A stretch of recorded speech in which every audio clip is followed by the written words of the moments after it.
jolly good. Hello, boys and girls. Ladies and gentlemen, my name is Clank Zoka, and welcome to another My Thoughts On. Today, I'm going to be talking about The Red Turtle. This is an animated film from 2007, or at least when the film came out. It came out in 2016, but it came out in the UK in 2017. This is the animated film that got an Oscar nomination for Best Animated Feature. It's directed by Michael DeWitt. Hopefully I'm pronouncing his name correctly. And this is produced by Studio Ghibli. It doesn't mean it's an official film from them. It's just produced, distributed by them. It's also distributed by Studio Canal as well. And this guy also worked on the Oscar-winning animated film called Father and Daughter, which I did watch. Don't remember it that well. It was, visually it looks pretty and it is well animated, but visual storytelling's everything. But that film had no story that was clear for me to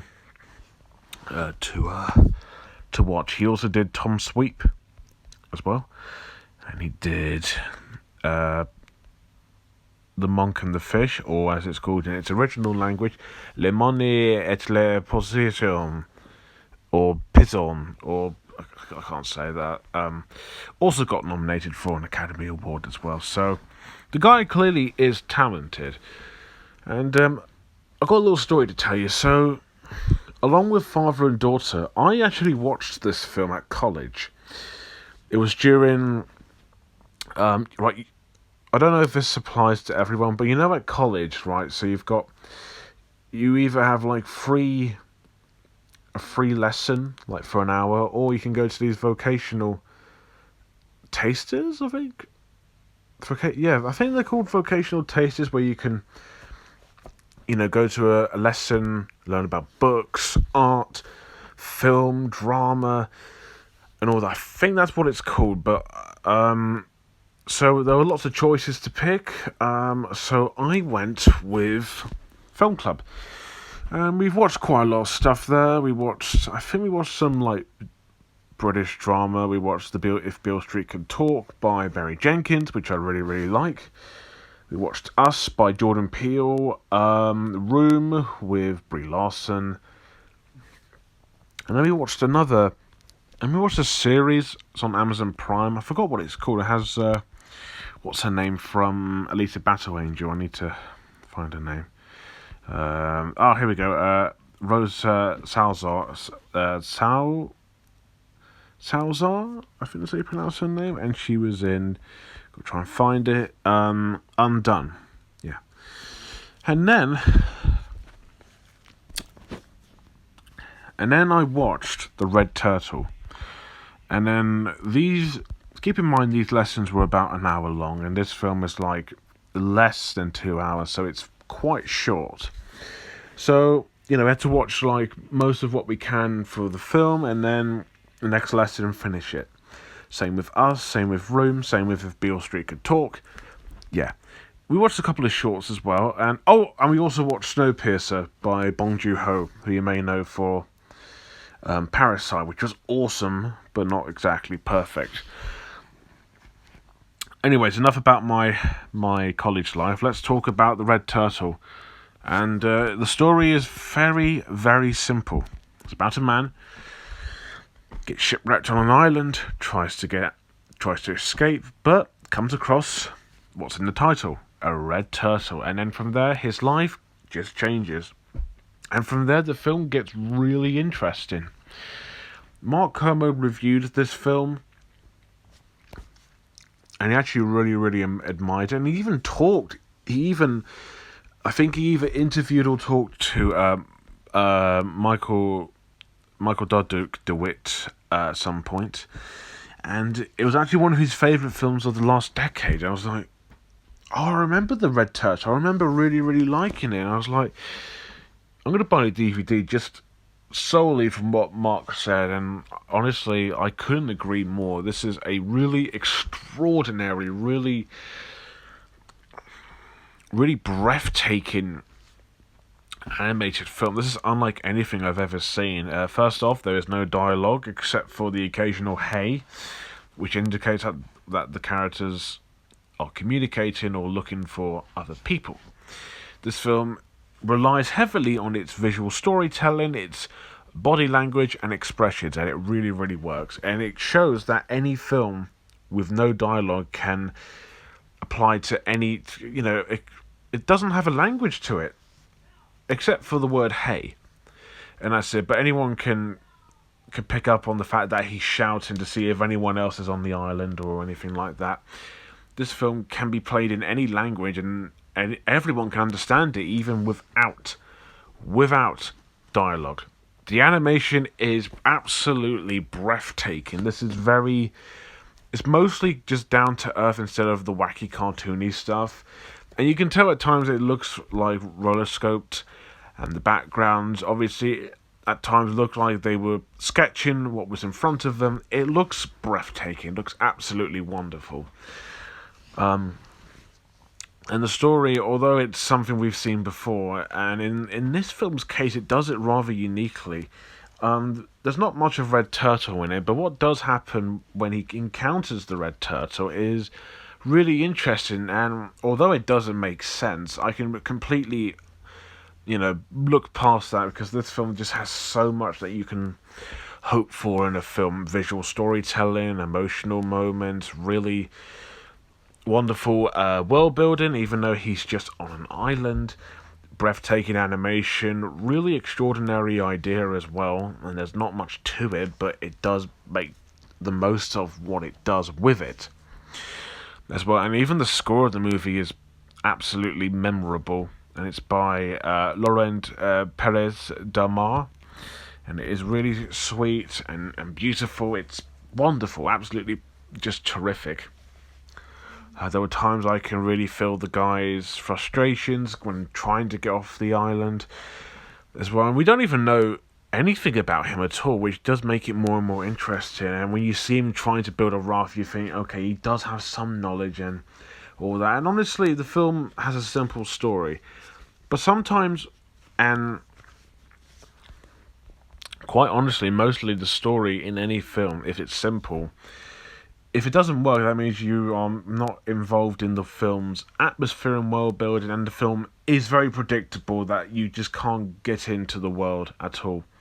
This film is predictable, but you can actually get into the world building and how it works and what's going on.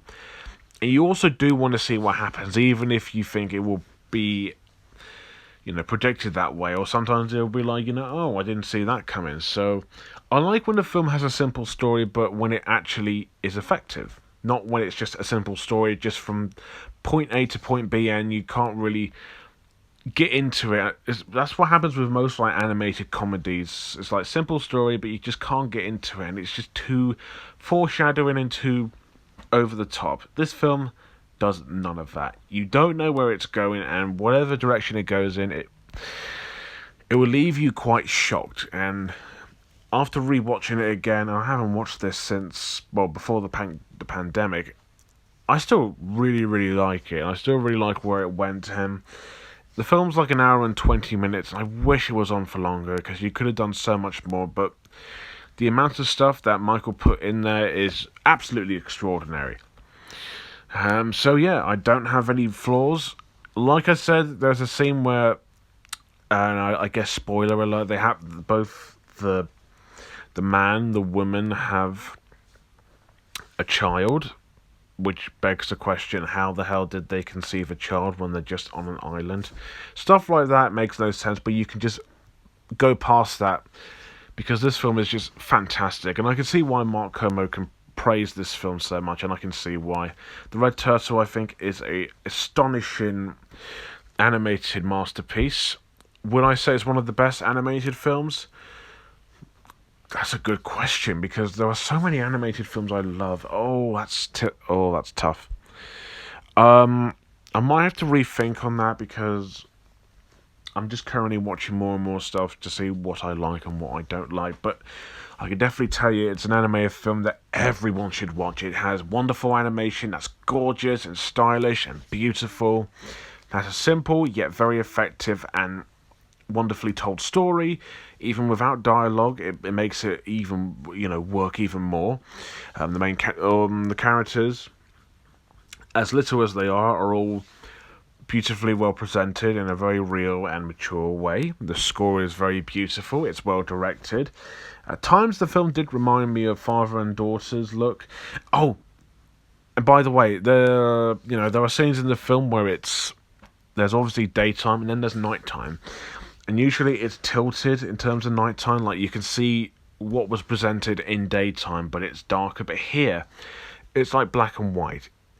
In the summer when it gets dark, it's not like too dark to the point where you can't see. It's dark to the point where the moon's out and you can kind of see, what's around you, and it isn't dark. It's actually bright, and it's also dark as well. This film does that, and it looks beautiful in the black and white section. It's really, really gorgeous. But yeah, do check this film out. And this film's rated PG, by the way, which doesn't automatically mean it's a kids film, and I wouldn't go as far to say this is a kids film.